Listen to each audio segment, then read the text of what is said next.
Yeah, what's going down, y'all? It's your boy Lump Dog. I'm back once again. Week 8, Pimps, Players, and Hustlers, Fantasy Football Video Commissioner Message. Wow, 8 weeks. Oh, and don't you forget, I'm your favorite fantasy football commissioner's favorite fantasy football commissioner. Don't ever forget that. Whoever you think of as your favorite commissioner, I'm their favorite commissioner. So believe that. Yeah. All right, anyway, week 8, Pph, man. Can't believe it. I'm coming to you a little early this week because it's Halloween. Got the kids. Got to take them out trick-or-treating, so won't have the time on Wednesday because, it gets real foggy around this time of year. Real foggy with that fog juice. You know what I'm saying. Anyway, man, I took my loss. 5-game win streaks over. Man, I don't know if this is more of a commish message or me just stating about how my team does throughout the year. But anyway, my 5-game win streak came to an end. Brutal, man, too. See, this is, again, to all my viral viewers, I know you were here last year, and I know, obviously, the league members were here. But for those that are new this year, last year, I went on a 6-game win streak. Oh, I think it was a 5-game win streak, same thing. I was 6-1, and then ended up losing my last 6 in a row and missed the playoffs. I feel like that might be happening, but I do have a good squad. But I had Jameis Winston in, and he threw 4 picks and got pulled. I just feel like that's my luck changing. So if I lose a couple here in a row, you might start seeing a little bit of a mental fortitude breakdown going on because I'm not going to be able to take it if I end up losing 4 or something in a row. That's going to kill me. But anyway, 1 I can deal with. So it is just 1 right now. So don't get all fog juicy on me, Pph. Don't get all juicy on me yet. Don't start talking about my demise quite yet. Let's see if I lose like 3 or 4. Then we can start talking about my epic breakdown from last year. But congratulations to the rookie.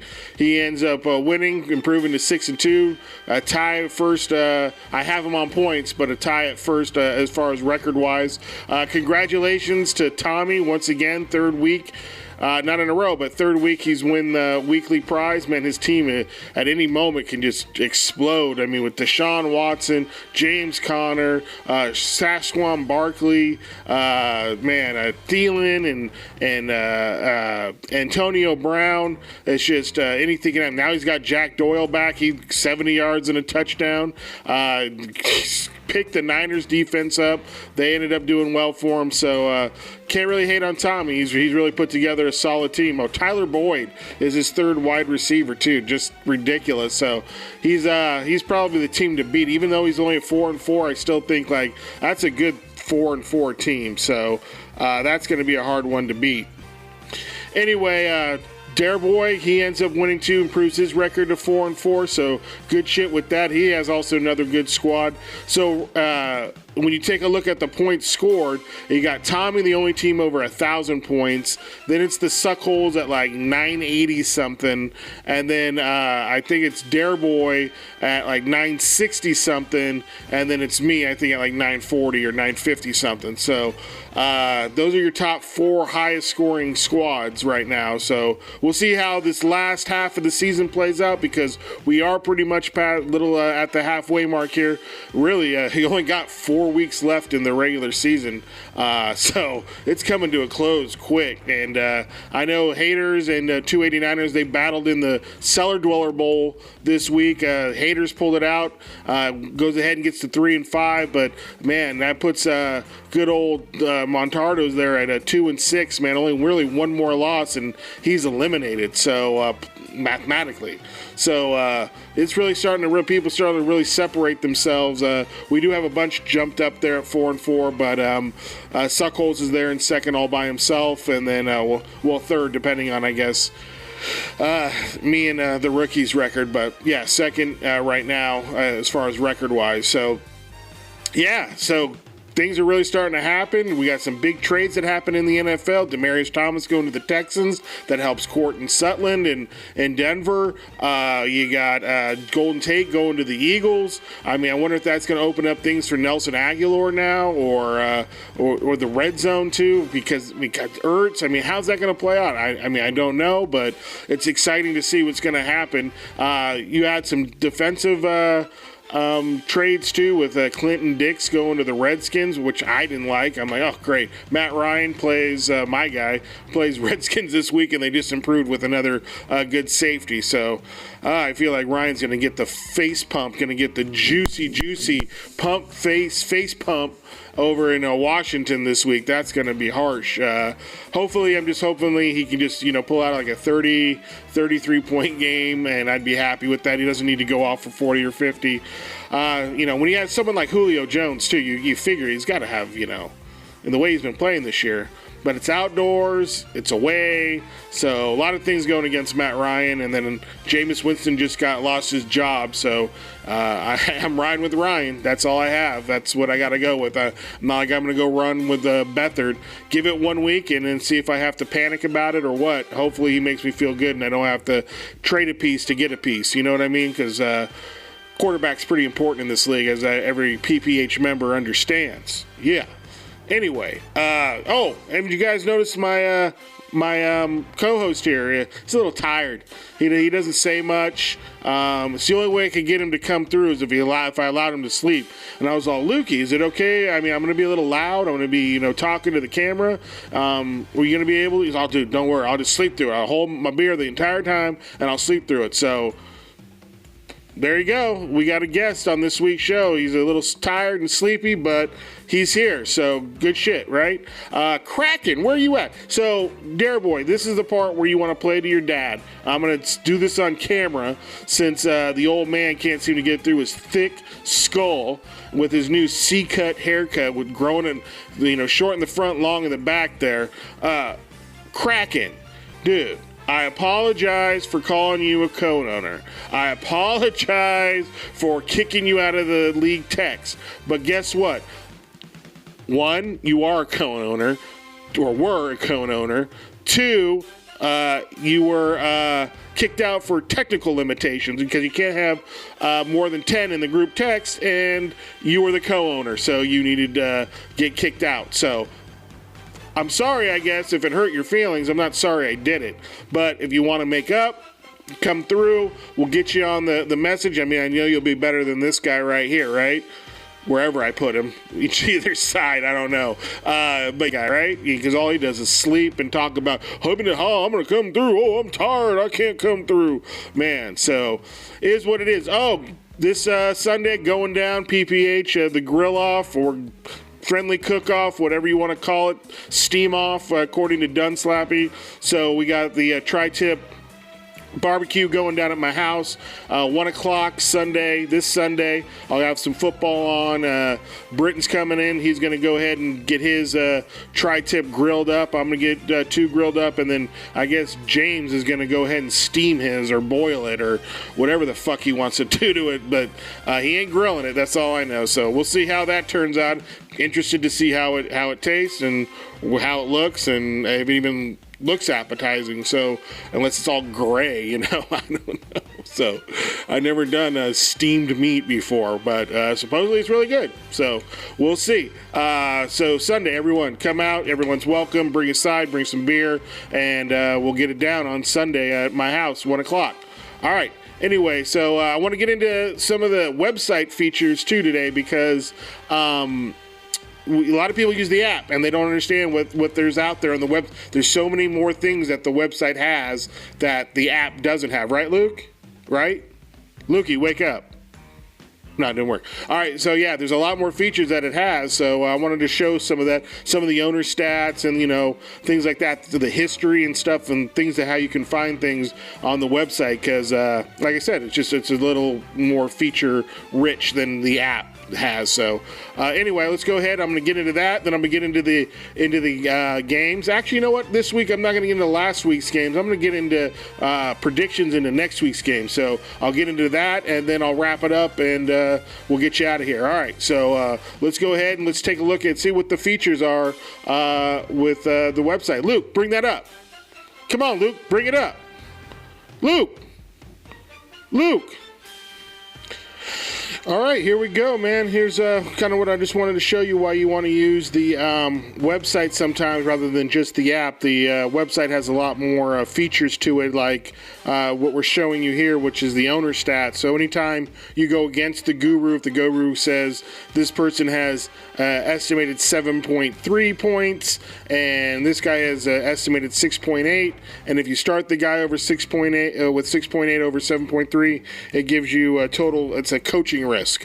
So those are those numbers in that column there. And then the correct decision is if that person has obviously scored more points than the guy the guru had said would score more points. They got a success rate, and then obviously how many points you've earned, whether you got a win based off that. If you would have started the guru, you would have a loss, or if you started your guy, you would have a win. So it looks like we've had two people. It looks like Beasley cost himself a win. Patty's Playboys ended up getting himself a win, and same with the haters, got himself a win based on his call over the guru's call. And then looks like Lukey, this guy over here, went ahead and cost himself a win. Anyway, it shows you how many points and stuff. I think that's a pretty cool way, pretty cool stats in there. You could also go into league and then history too. If you go in here and into history, a lot of different stats in there going back years and years. So good stuff to smack talk with, good numbers to find something you're better in than your opponent to run a little smack. So try using the website, guys. Just don't always be to the app. You can put this website address right here into your browser on your phone and use the website through your phone too. So you're not limited to using the app on your phone. You can also use the website. So just wanted to show you what that. So this week, instead of going over last week's scores, I'm going to go over some predictions in this week's game. So in the first game, you got myself going against the Big Loads. As you can see here, I should have most of the matchups here. I know Matt Ryan could have a bad matchup against Washington now that they got Clinton Dix in their lineup. It's outdoors, so I'm not expecting a huge game, but I expect at least a decent game out of him, like 280 yards passing, 2 touchdowns. I don't think that's too much to ask out of Matt Ryan there. Rivers has got a pretty bad matchup against Seattle. In Seattle, they play a lot better up there, so I would hope Matt Ryan has a little bit of an edge there, but could be pretty even, as you can see with 1 point. Could go either way. Alvin Kamara and Ezekiel Elliott against Crowell and Collins. That I should have the edge there. Devontae Adams, Tyreek Hill, and Calvin Ridley against DeAndre Hopkins, Keenan Allen, and Dana Amendola. And Amendola's been putting up some good points of late. I can't imagine that stays that way with Brock Osweiler. I'm giving myself the edge there with just Tyreek Hill and Devontae Adams are the number 2 and number 4 scoring wide receivers in the league this year. So got to keep it going there. Kelsey obviously gets the nod over O.J. Howard, and then kickers are even, and then he's going free agent defense, which is probably better defense than I got. So I'm going to give myself the edge, though. I should hopefully pull this one out, but my luck's been going against me, so anything can happen. I remember last year during my losing streak, I had pretty much the matchups in some of my games and ended up losing, so anything can happen there. All right, in the next game, we're going to go with, hold on. Luke, what do you think? What do you think of that game? Me or Bees, the Big Loads? What do you think, Luke? You don't got an answer. Rookie against basket of deplorables. I'm going to take the basket of deplorables in this matchup just because the rookies, he's on a 5-game win streak. He's due for a loss. Basket of deplorables, probably the best 4-4 team. So if you come down here and look at the matchup here, Watson and Russell, you can flip a coin there. Connor and Tariq Cohen against Gurley and Carrion. Got to give the rookie that one just because Connor's playing Baltimore, so can't expect him to go off.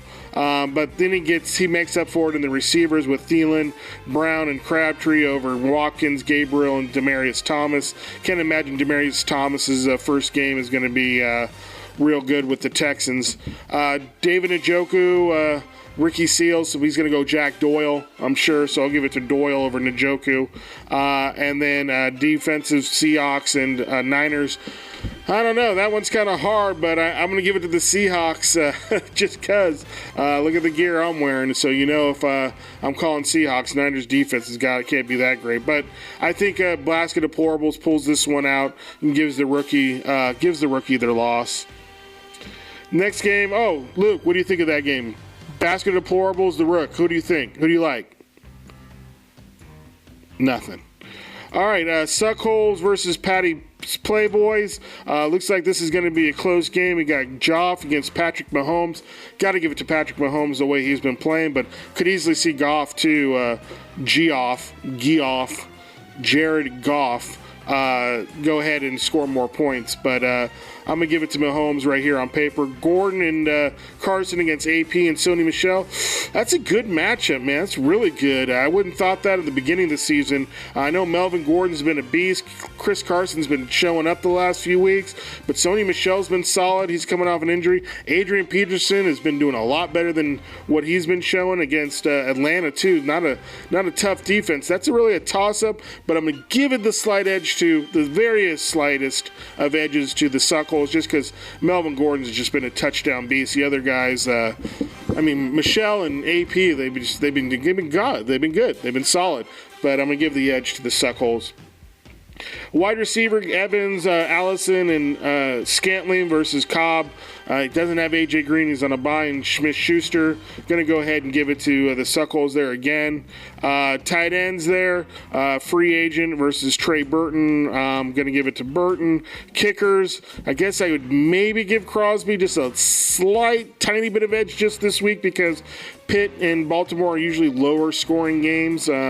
But easily could go.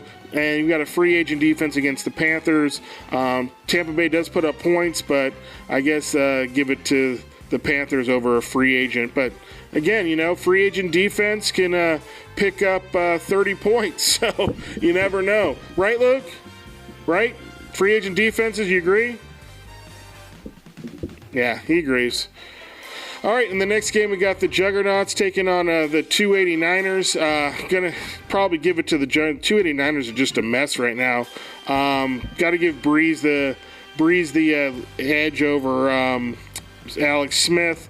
And then you got the Christian McCaffrey and James White, Latavius Murray, and Nick Chubb. That's probably a little bit more even than I would think, but yeah, I kind of like the White McCaffrey right now, especially with McCaffrey playing Tampa Bay and Chubb. Chubb's playing Kansas City, and they're not great. Man, that's a even matchup. That's a pretty even matchup there. I don't know. That's a hard one to call. I will just slightly give the Juggernauts the edge there, just because McCaffrey and White have been doing it, I guess, longer than Chubb has been doing it. Receiving wise, you got Martavis Bryant, Bagak, Chris Hogan, Bagak, Marquise Goodwin, Bagak, Jarvis Landry, Bagak. So pretty much Woods versus Thomas. Give it to Thomas there, obviously. Rudolph against a free agent tight end. Go with Rudolph. Kicker, we'll give it to the 289ers with Greg the Legatron Zerline. And we'll give it to the Bears defense playing Buffalo, who probably is going to have to start Nate Peterman. So Fosse is going to break his 5-game losing streak, or at least he's on a good pace to do that.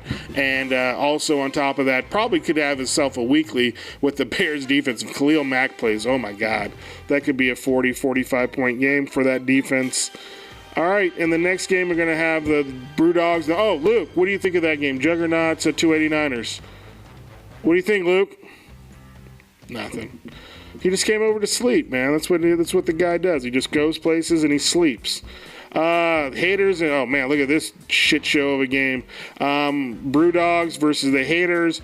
Brady, and I think he's going to, Dare Boy, Brewdog's going to go with probably good old Cam Newton there. So that's a hard one. I guess we'll give it to Newton just because he's playing Tampa Bay. So if Brady had a little bit better of a matchup, I maybe give it to Brady. Kareem Hunt and Wendell Smallwood versus Lindsey and McCoy. Kareem Hunt's better than McCoy and Lindsey together, so Brewdogs gets the nod. Emmanuel Sanders, Taylor Lockett versus Julian Edelman and Doug Baldwin. Since the other two are on bye weeks, give it to Emmanuel Sanders and Lockett. Lockett's been pretty solid. Give it, I guess, to Vance McDonald over Ebron since he's on a bye. Gronkowski gets the edge there in the kicker. And I guess maybe I'll give it to the Ravens defense on his bench over the Chiefs. So anyway, I still think Brewdogs pulls this one out. I think the Brewdogs goes ahead and takes the win, sends the haters to one loss before they're eliminated from playoff contention. In the last game, Luke, what do you think of that game? Brewdogs, Taters. Give us your thoughts. React. Luke, what do you think? Okay, don't worry, Luke. Just keep sleeping. All right, we got Trump's a Pimp versus your team, Luke. What are you going to give us your thoughts on your team? Luke, your team. All right, well, we're going to give it to Cousins here when the quarterback matchup. We'll give it to the running back since both yours are on bye week. Luke, you might want to wake up and make some free agent pickups there, Lukey. Both your running backs are on bye week. We'll give the receiving edge just because Stephon Diggs has been lighting it up and no touchdown Julio, and Deshaun Jackson's been better with Fitzmagic, so we'll give it to the Trump's a Pimp. Tight end, we'll give it to Kittle because, look at the gear I'm wearing. We'll give you the kicker, Luke. Luke, we'll give you the kicker. Your kicker's good. And then we'll give the Vikings D against Detroit. So I like Trump's a Pimp to get off the schneid here and get the win for this week. All right. So Luke, you have any other predictions here, Lukey? Anything? Give us your thoughts. All right. Well, we'll be right back here to wrap it up. All right, well, there you have it. There was Week 8 in PPH. I'm your boy Lump Dog, your commissioner. Before we go out, remember, all PPH League members, we do have the Tri-Tip Grill-Off going down this Sunday, November 4th at My Casa. Hit me up for the address if you don't have it. 1 o'clock is going to be the grilling time. We're going to turn it in by 3 p.m. and have ourselves a feast and see who can grill up, or as in James's case, steam the best tri-tip. So I'm not sure how James's steamed tri-tip is going to look. If it's look all gray and nasty, or if he plans on grilling the end of it, or what his technique is. But this is how it all stemmed in Vegas. He was talking about how much he puts it into a bag of warm water and kind of steams it to a medium rare and then just grills the outside. And then Britton stepped out talking about his tri-tip is the best. And I thought my trip's time. I know Britt's got some skills on the grill. The guy's an ex-cook, but I feel like I can have some barbecue. I'll see if I can hang, and if not, no sweat. It's a friendly competition, and we'll have some good tri-tip to eat. So once again, 1 o'clock, my house. Bring some sides if you're coming and not cooking, and some beer. There you go. That means all PPH League members that show up should bring a side and some beer. And if you don't bring a side, bring double the beer. There you go. All right. Lump Dogs out. Good luck, everyone, Week 9. Only 4 weeks left. 2 weeks left for the trading deadline, too. So don't forget that. We only got 2 more weeks for the trading deadline. 4 weeks left in the season. Let's see who makes the playoffs and wins this. All right, see y'all next week. Good luck. Peace. I'm out. Word around town on the man. Break that bitch down to the ground. 16 O's in a pound. Quarterback draw touchdown, nigga. Touchdown. This the remix. 108, 3 bricks. Gotta move 16 cause the shit sells. Still flipped a couple water bottles but the shit smells. Turned up, but I don't like niggas. He a mark, air night, nigga. Niggas tripping and I'm busting on sight, nigga. Window down, arm out, hitchhike, nigga. Not a stoner but I do move statue.